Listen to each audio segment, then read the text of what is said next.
Assalamualaikum warahmatullahi wabarakatuh. Saya akan menjelaskan mengenai fungsi peluang. Jika X adalah peubah acak diskrit, maka peluang X atau kita tulisnya P kecil X sama dengan peluang X besar sama dengan X kecil. Untuk setiap X dalam range X dinamakan fungsi peluang dari X. Yang dinamakan fungsi peluangnya adalah yang P kecil X ya. Nilai dari fungsi peluang X yaitu Px harus memenuhi sifat-sifat berikut. Ini khusus yang diskrit. Yang pertama, Px-nya lebih dari sama dengan 0. Kemudian yang kedua, sigma Px sama dengan 1. Nah, ini adalah dua syarat dari sebuah fungsi dapat dikatakan sebagai fungsi peluang. Kemudian kumpulan-kumpulan pasangan dari titik sampel dan Px-nya dinamakan distribusi peluang dari X. X tadi adalah peubah acak diskrit ya. Kemudian ada dua bentuk umum dari fungsi peluang, yaitu yang berupa konstanta, yang kedua adalah berupa fungsi dari nilai peubah acak. Kalau dia fungsinya berupa konstanta, dia bisa terdiri atas satu nilai atau lebih dari satu nilai. Artinya, fungsi peluang yang berupa konstanta satu nilai artinya untuk setiap nilai peubah acak yang diberikan maka peluangnya akan sama. Kita lihat contoh yang di sini ya. Nah, kita lihat contoh yang di sini. PY sama dengan, misalkan ini fungsi peluang dari peubah acak Y. Berbentuk PY sama dengan 1/4. Lihat, di sini tidak ada variabel Y-nya ya. Jadi tidak ada Y-nya. PY sama dengan 1/4. Nah, untuk Y sama dengan negatif 1, Y sama dengan 0, Y sama dengan 1 ya, dan Y sama dengan 2, maka nilai PY dia akan konstan, akan sama terus, yaitu 1/4. Kemudian jika fungsi peluang, tadi kan fungsi peluang konstanta ada dua, yang nilainya 1, kemudian dia bisa nilainya juga lebih dari 1. Nah, bisa dilihat di sini bahwa kalau ini ya, PY sama dengan 1/3, ini sama untuk X sama dengan 2 dan X sama dengan 3. Kemudian PX sama dengan 1/4 untuk X sama dengan 4 dan PX sama dengan 1/12 untuk X sama dengan 5. Nah, ini dia fungsinya konstanta tetapi nilainya lebih dari 1. Kemudian jenis yang kedua, fungsi peluang yang berupa fungsi dari nilai peubah acak. Artinya dia ada variabelnya di fungsinya. Kalau yang tadi kan tidak ada. Kemudian kita lihat contohnya ya. Contohnya adalah Px sama dengan Px sama dengan X/15. Jika X-nya sama dengan 1, maka P1 nilainya 1/15. Kita akan mengganti nilai dari X ini ya, disubstitusikan ke X yang ada di sini. Kalau X-nya sama dengan 1, di sini P1 sama dengan 1/15. Kalau X-nya 2 berarti P2 sama dengan 2/15. Begitu seterusnya sampai P5 sama dengan 5/15.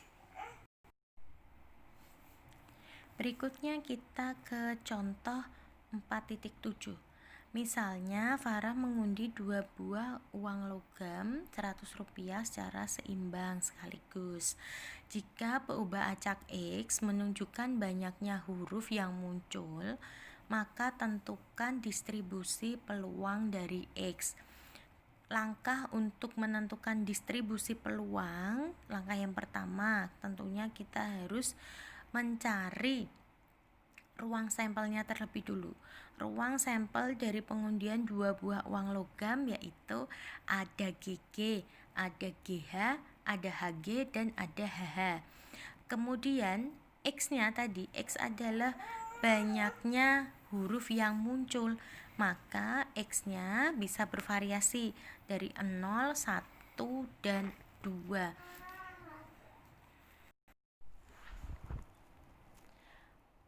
Untuk titik sampel GG, maka X-nya sama dengan 0, bisa ditulis XS sama dengan XGG sama dengan 0.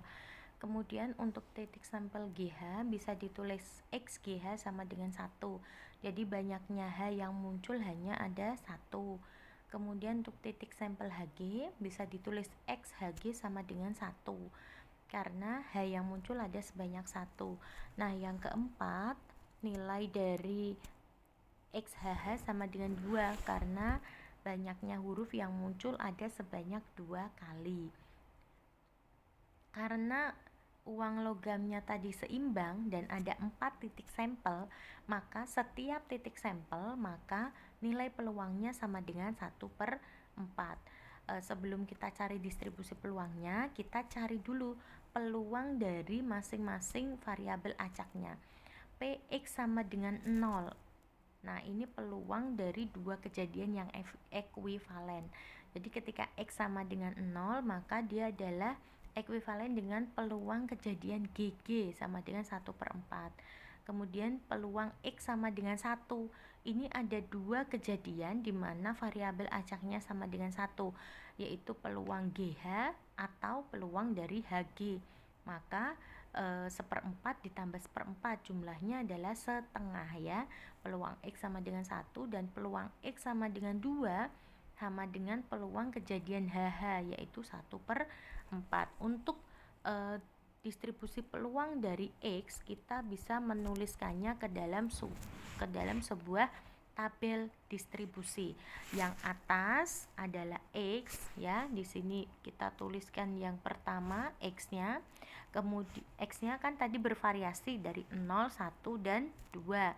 Itu ditentukan di awal. Kemudian peluangnya dari masing-masing nilai variabel acaknya kita tulis 0 tadi nih ya. 0 sama dengan 1/4. Kita tuliskan ke sini 1/4. Kemudian ketika X-nya sama dengan 1, nilainya 2, kita tuliskan di sini. Ketika X-nya sama dengan 1, maka peluangnya adalah setengah, kita tuliskan di sini. Kemudian yang 1/4 nih kita tuliskan juga di sini. Begitu cara menuliskan ke dalam distribusi peluang dari X. Jadi harus dipatuhi langkah-langkahnya, menentukan ruang sampel ya di sini ya. Tadi menentukan ruang sampel, kemudian menentukan nilai dari variabel-variabel acak yang mungkin, kemudian menentukan peluang dari variabel acak itu, kemudian kita melakukan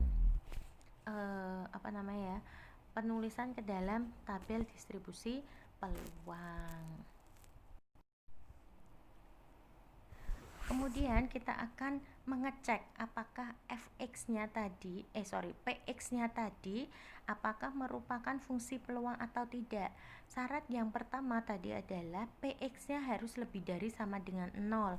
Kita lihat Px-nya sudah lebih dari sama dengan 0, nilainya kan 1/4, setengah, kemudian 1/4, dia sudah lebih dari sama dengan 0. Kemudian kita jumlahkan di sini semuanya ya. 1/4 ditambah setengah ditambah 1/4, ternyata jumlahnya sama dengan 1. Nah, berarti Px ini memenuhi syarat untuk menjadi sebuah fungsi peluang dari variabel acak yang diskrit. Kita lanjutkan ke contoh 4.8. Misalkan fungsi dari peubah acak X berbentuk Px sama dengan 1/5 dikali Kx ditambah 1 untuk X sama dengan 0, 1, 2, 3, dan Px akan bernilai 0 untuk X yang lain. Kemudian kita disuruh menentukan berapa nilai dari K. Nah, syarat untuk fungsi peluang di sini bentuknya diskrit ya. Tadi kan Px-nya lebih dari 0, kemudian sigma Px-nya sama dengan 1. Kita pakai syarat yang kedua, yaitu sigma Px-nya sama dengan 1.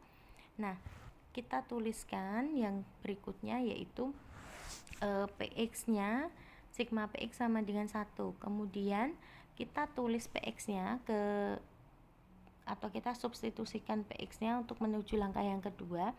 Dia X-nya bergerak dari 0 sampai 3. Sigma 1/5 KX ditambah 1 untuk X sama dengan 0 sampai 3. Nah, sama dengan 1, kita kemudian melakukan penjabaran ya.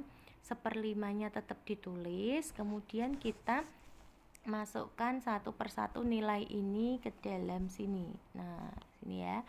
Untuk X sama dengan 0 berarti K kali 0 ditambah 1.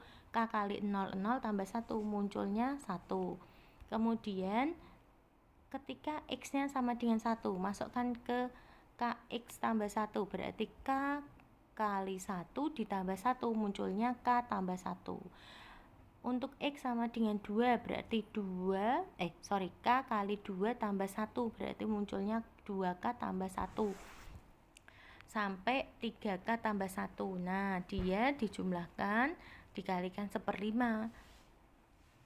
Jumlahnya menjadi 1/5-nya ini ya, pindah ruas ini, pindah ruas sebelah kanan, bagi menjadi kali ya. Kenapa kok bisa menjadi 5 yang ini? K-nya ada sebanyak 6.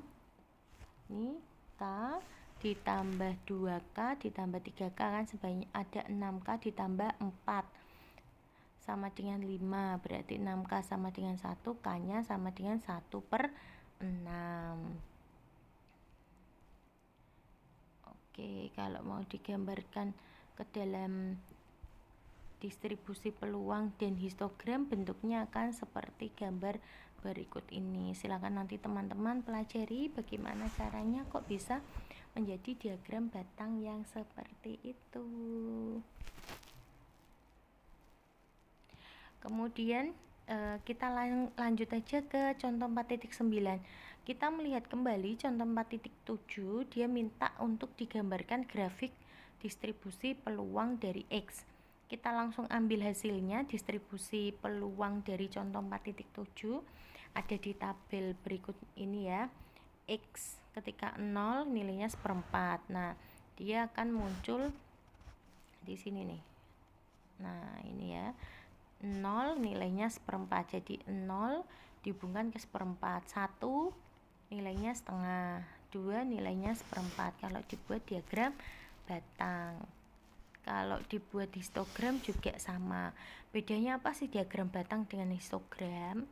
Kalau diagram batang tuh batangnya tidak saling menempel, kalau histogram saling menempel. Oke. Yang untuk peubah acak kontinu, fungsi yang memenuhi sifat-sifat tertentu disebut fungsi densitas peluang, atau kadang juga disebut fungsi densitas. Kalau dulu di semester 1 bisa disebut FDP ya, fungsi densitas peluang, atau FKP, fungsi kepadatan peluang ya. Diingat-ingat, fungsi densitas peluang hanya untuk yang bersifat kontinu, variabel acaknya. Nanti akan Ibu lanjutkan ke video yang berikutnya untuk fungsi densitas peluang. Thank you sudah menyaksikan penjelasan saya. Assalamualaikum.